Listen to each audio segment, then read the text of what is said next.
I've migrated everything from the Atlas Creed page to the Indie Author Connect. For those of you on TikTok, you can see both websites up here.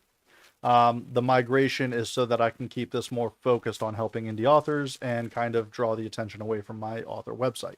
But this process is changing. So let me bring up the demo page to show you. So this is on Indie Author Connect now. If you go to the home page, you know, I don't have a section for that yet on the home page, but up here at the top, author readings. If you are interested, I've got a short blurb about what it's going to be like. If you're an author that wants to sign up, great. And if you're a narrator that wants to sign up, great. I've got a form for both of you. I've taken all of my old readings from my other page. As you can see, they are all here. Same thing I had before, just migrated over. I have not done the videos yet for these two. I'm doing those right now. I've already downloaded the video and I've got them built in so I can chop them up and put them on. And I'll be doing the same ones for tonight's readings.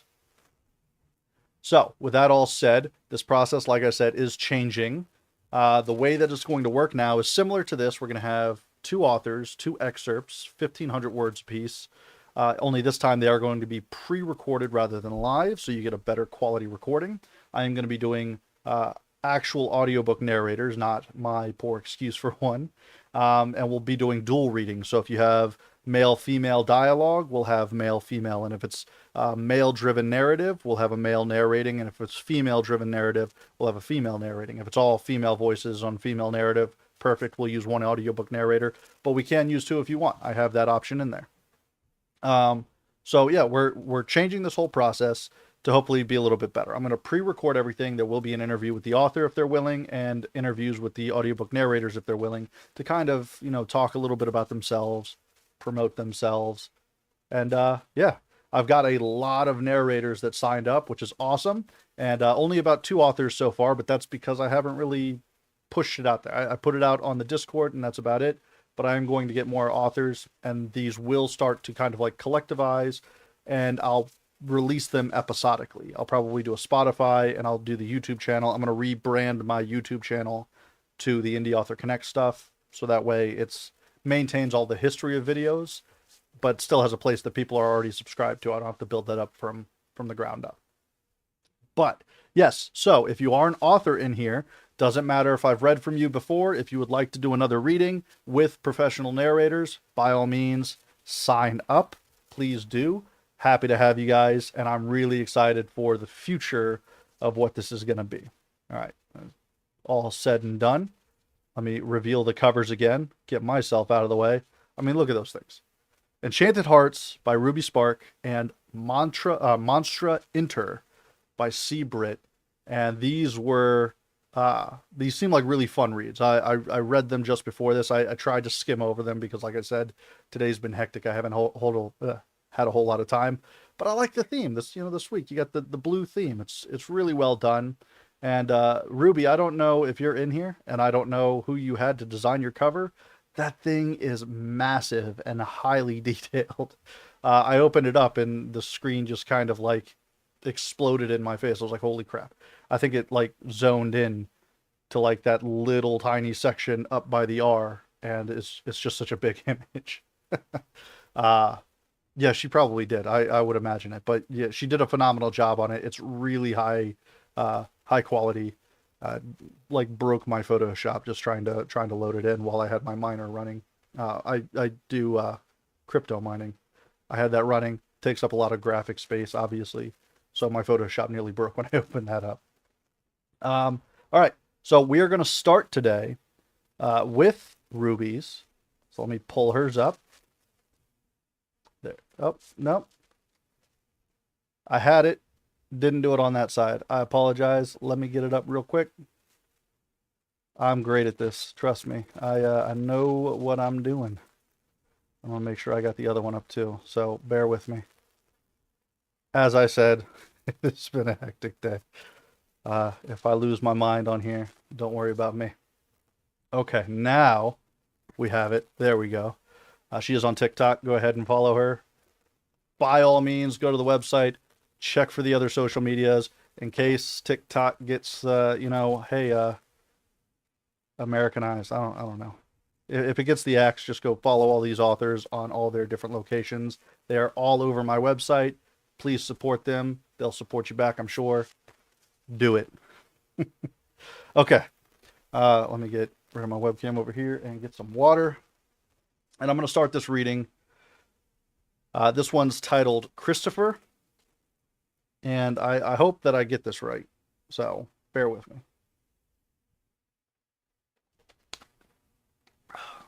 Okay. Mate! Trent screamed in my head, making my eyes widen in shock. I couldn't stop the possessive growl that sounded from my chest as my mouth uttered the words, mine, making everyone gasp in shock. Miracle looked at me with wide eyes. It was clear she knew, and I wondered how she felt the mate bond with either of us when she had no wolf. What kind of twisted game was the moon goddess playing with us? Why would she give me another mate when she knows I can't love her? Impossible, Alpha Stone growled. His loud voice got my attention. She can't be your mate. My son never accepted her rejection.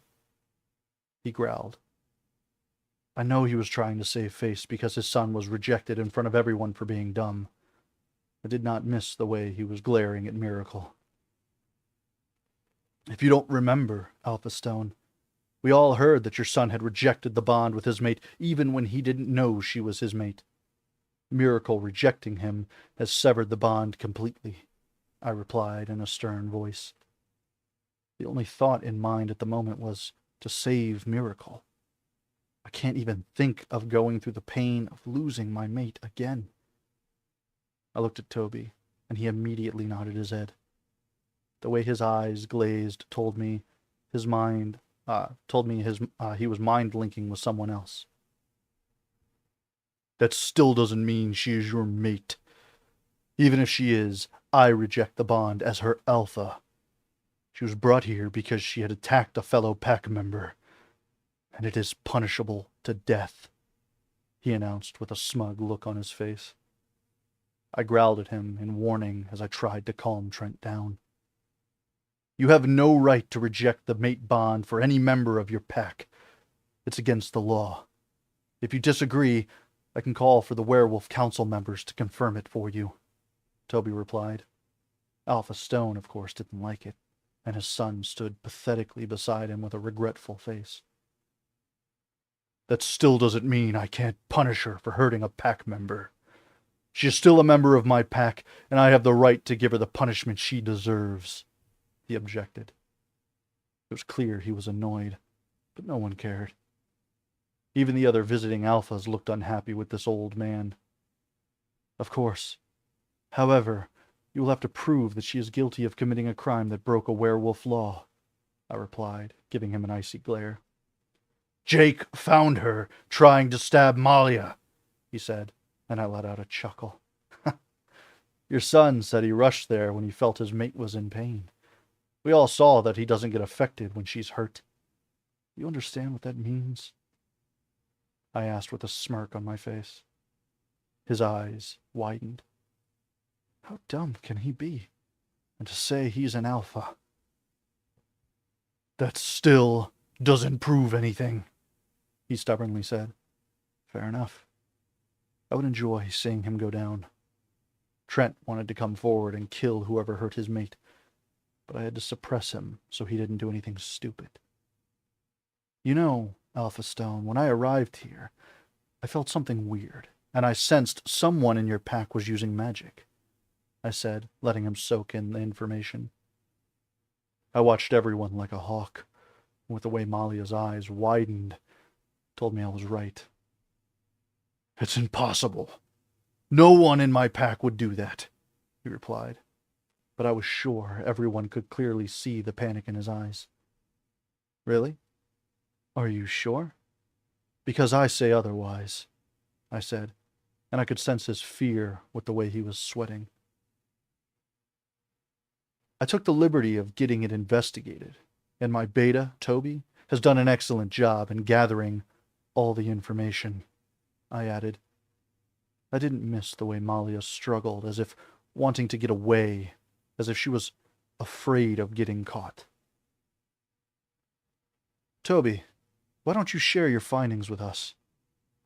Toby immediately nodded his head, coming forward as he faced Alpha Stone and the other guest Alphas. Just like Alpha said, we had felt magic the moment we arrived here. The trail was fresh, and it was easier to identify.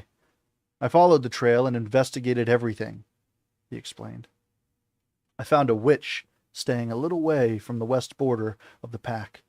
The trail of magic ended there, meaning she had performed it, he said. I immediately captured her and asked her what she was up to. She wasn't ready to spill the beans at first, but when I told her that her partner in crime had already confessed that she has been performing a spell to kill the pack, she spilled everything. His words made Malia tremble in fear, and with each passing second, the urge to kill her was increasing. How could you trust a witch? Alpha Stone said. She must be lying to save herself, he growled.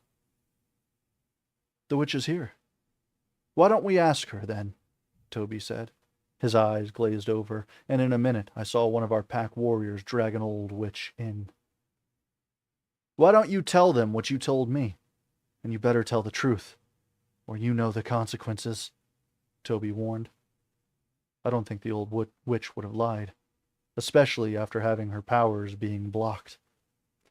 I could see the magic blocking chains around her wrist.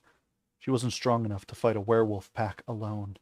Magic was the only thing that could have saved her, but her powers are restricted within the chains. Why did you perform magic in my pack? Who allowed you to even enter the pack? Alpha Stone growled at the old witch as she trembled in fear. She would speak if you stopped growling at her. Are you trying to scare her to keep her from speaking the truth? I asked. He knew he was walking on eggshells still. He was trying to make a futile effort to fight, just to keep his fake pride alive. Now, tell us, what magic you performed, and why? I asked in a stern voice. I'm a lone witch. I stay alone in the little cabin that doesn't fall under any pack's or coven's territory.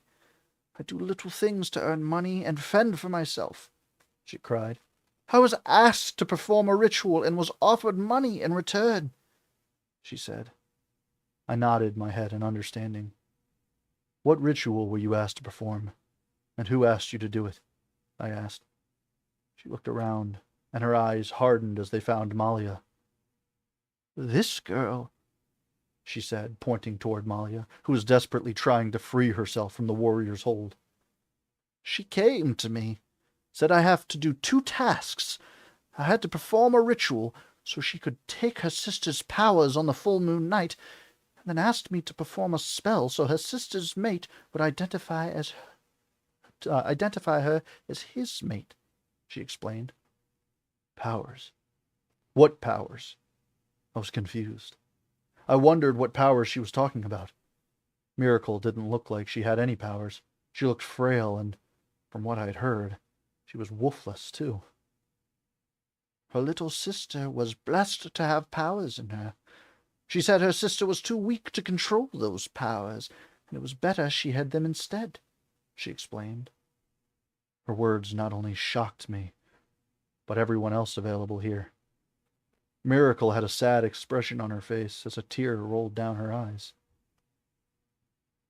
Miracle, is she saying the truth? Jake asked. If she really hurts you, then I promise I will make sure she gets the punishment she deserves, he urged. The way he was talking to her was making my blood boil. No matter how much I wanted to deny the mate bond, it was still there, and it made me feel a certain way. Not like you care. Even if you do, it's too late. You're not my mate anymore, Miracle replied, wiping her tears. Yes, she called this witch on the night before the mating ball to take my powers. She got most of them, and that's why she won the fight yesterday, she continued. I am not weak. I never was. She made me weak. She scarred me with silver ever since I was 8. I didn't have a wolf to fight back at such a young age. Her words were like fuel to the fire, and I wanted nothing more than to rip Malia's head off. Did your parents know? I asked through my teeth, but I felt like I already knew the answer. Dad found out, but he was more worried about not having an heir if Molly was punished, and he let her do whatever she wanted, she replied with a sad smile on her face. Looking at the pain in her eyes brought an ache in my chest that I tried to suppress.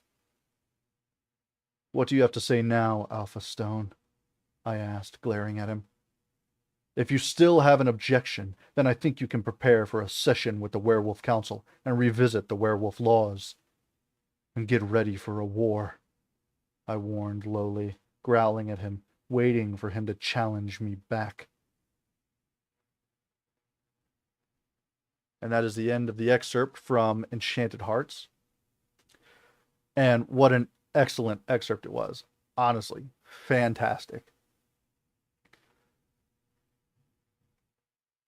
I fumbled over a little bit. I don't know if you guys could hear my son in the background was coming up. I'm sure he needed help with something, but I apologize about that. Let me get my webcam back up here. But yeah, no, phenomenal reading.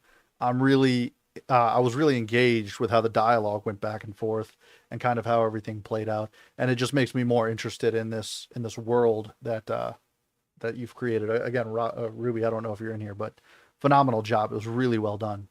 I saw some comments come in.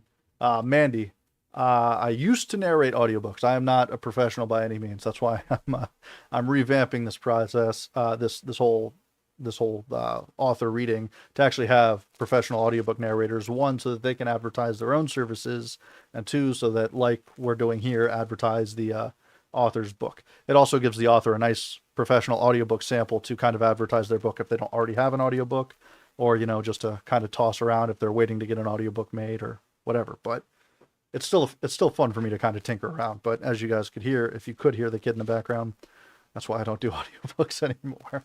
Just don't have the time for it, and it's hard to find a quiet moment. But yeah, no, honestly, really well done. And again, a phenomenal cover. So if she did that herself, props to her, because that is a beautiful cover.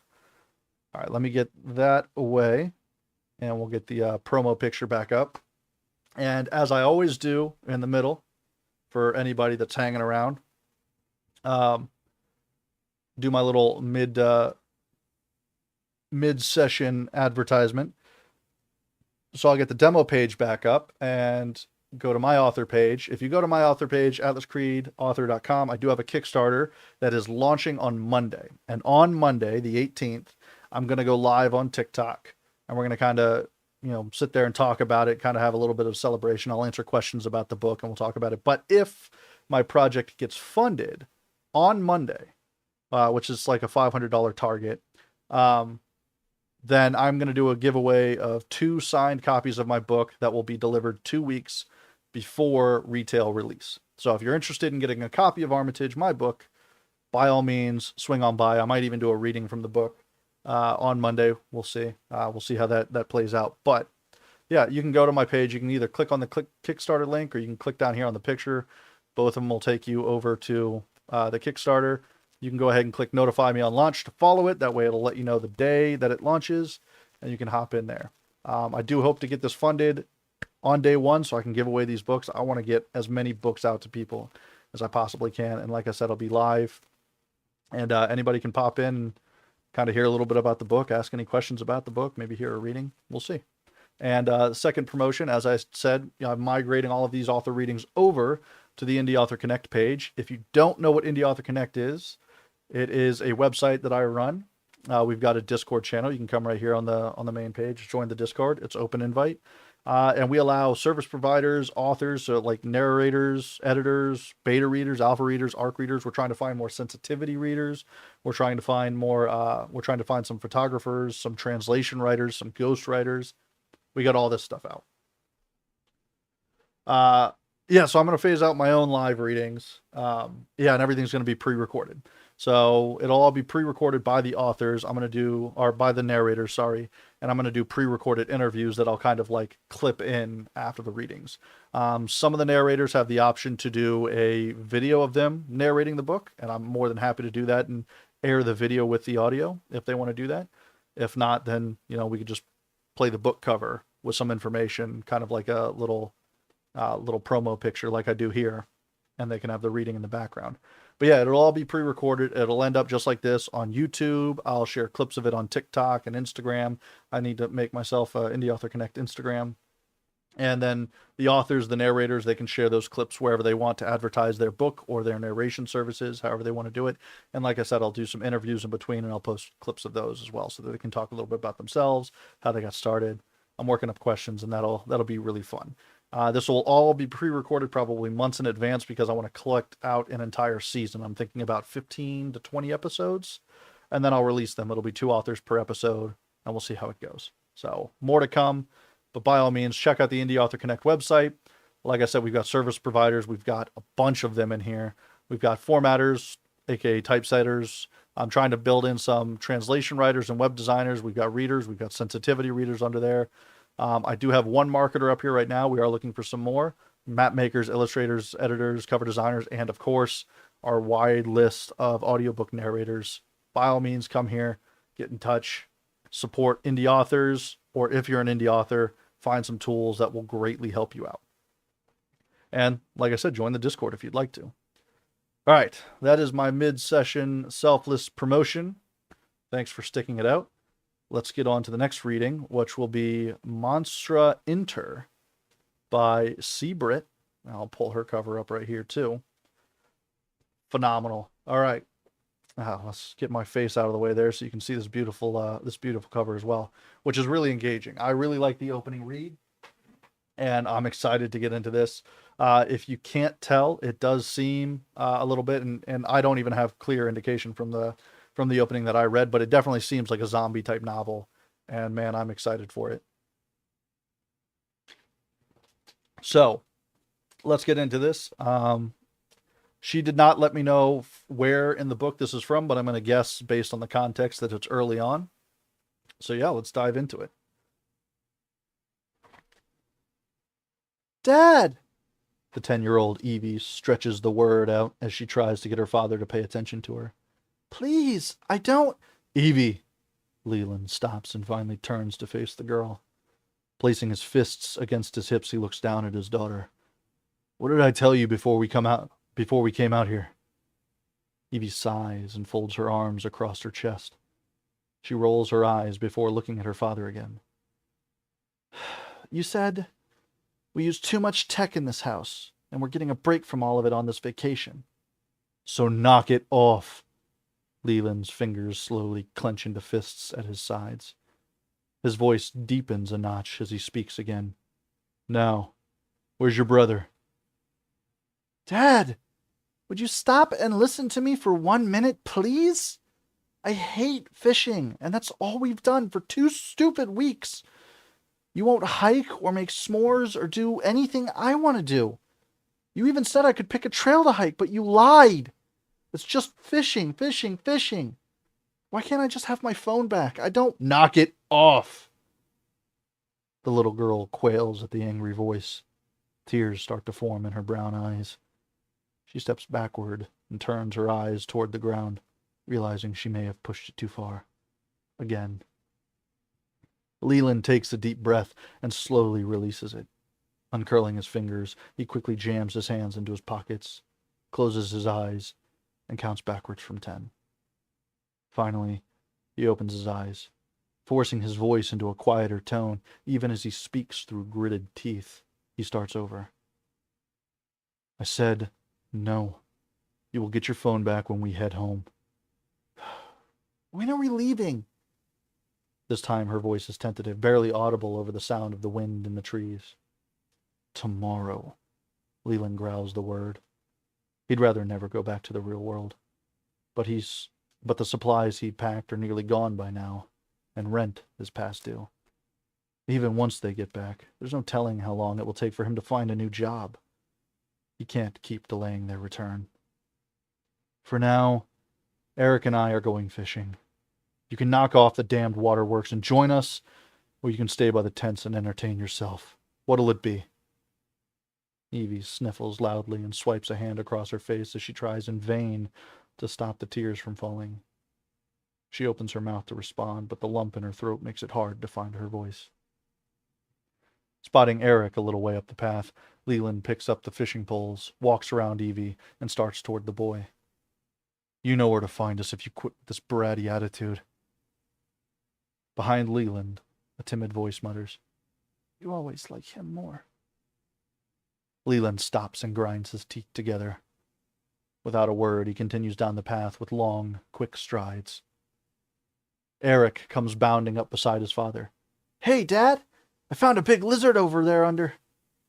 Leland marches past, and the child's voice fades away as he hurries to keep up with his father. Eric looks up toward Leland, and then stops to look back at the camp. He rushes to catch up again. His twin sister is nowhere to be seen. Wait, where's Evie? Not coming. Why not? I thought she... The boy's words stop once more as he notices the fishing poles in his father's hands. We're fishing again? But the last couple of nights, you told Evie we'd go on that trail before... Leland shoots a glare at the boy, then turns his eyes back to the path. Eric opens his mouth to protest again, but thinks better of it. Pressing his lips together, he follows his father to the lake. Evie sits on the muddy ground beside the tent and hurls a small rock at a nearby tree. Its impact sends a tiny chunk of bark flying. Grabbing the bottom edge of her pale yellow t-shirt, she swipes the fabric across her face to remove the last traces of her tears.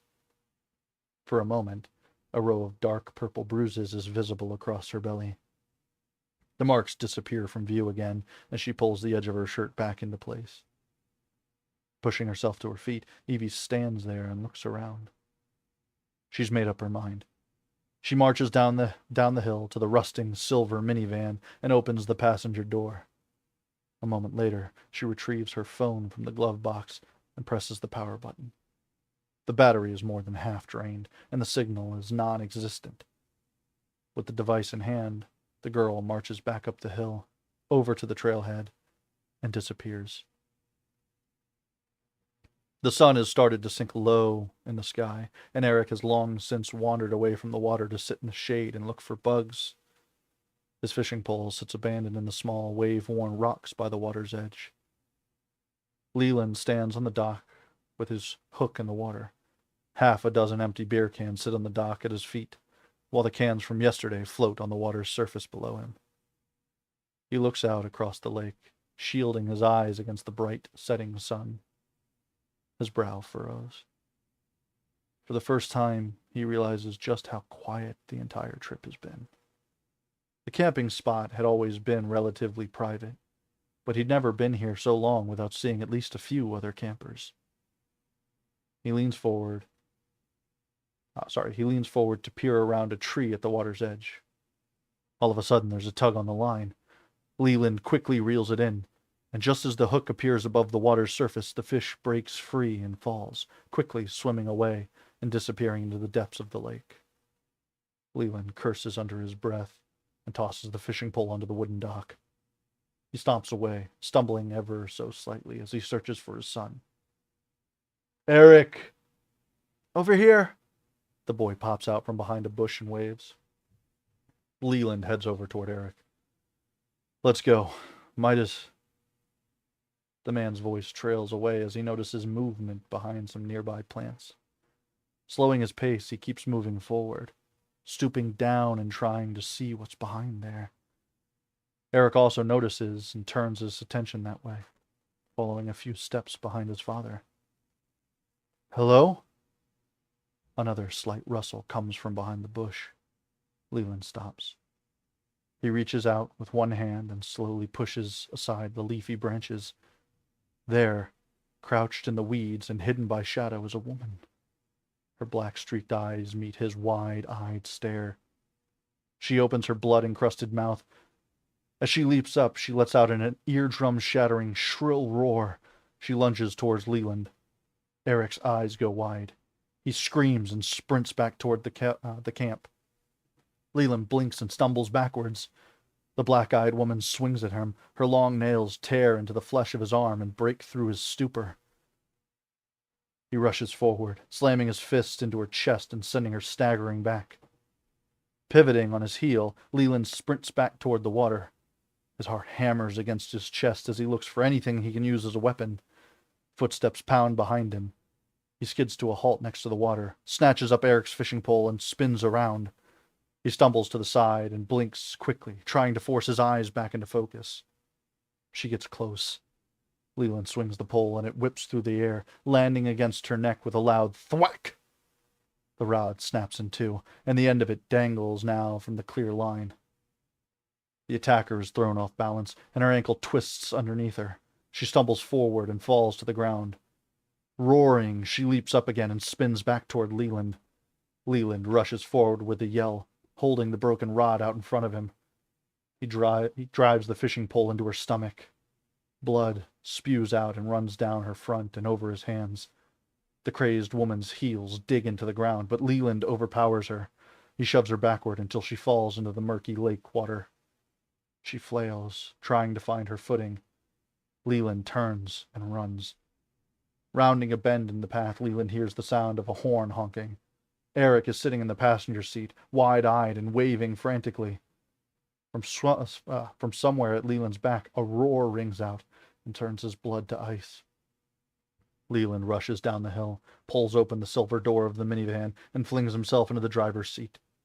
Shoving one hand in his pocket, he fishes for the keys. "Dad!" Leland looks up just in time to see the woman barreling down the hill. Dripping wet, and blood gushes from the open wound in her stomach. His heart leaps into his throat. He finally catches the keys, yanks them free, and jams them into the ignition. She's only a few steps away. He throws the gear shift into reverse. Gravel goes flying as the minivan picks up speed. The woman gives chase but can't keep up. Leland twists the wheel, hits the brakes, and switches to drive. The black-eyed woman disappears into the rear-view mirror as they make their way down the road. "Are you all right?" Leland tears his eyes away from the road long enough to look at his son. Eric nods. "Are you?" Leland glances down at the deep gashes that line his forearm. Blood drips from the wound, leaving dark stains on the blue seats of the minivan. He turns his eyes back to the road. "Yeah, I'll be fine." Eric's face crumples. "Dad, what?" His voice breaks as he tries to form the question. "What about Evie?" And that is the end of the excerpt for Monstra Inter by C. Britt. And really gripping introduction. Again, I don't know where that comes from in the book. I don't know if there's some backstory to that, but yeah. I know I always say I leave off on a cliffhanger, but I think she took me out on that one. Phenomenal. Well done. Very well done.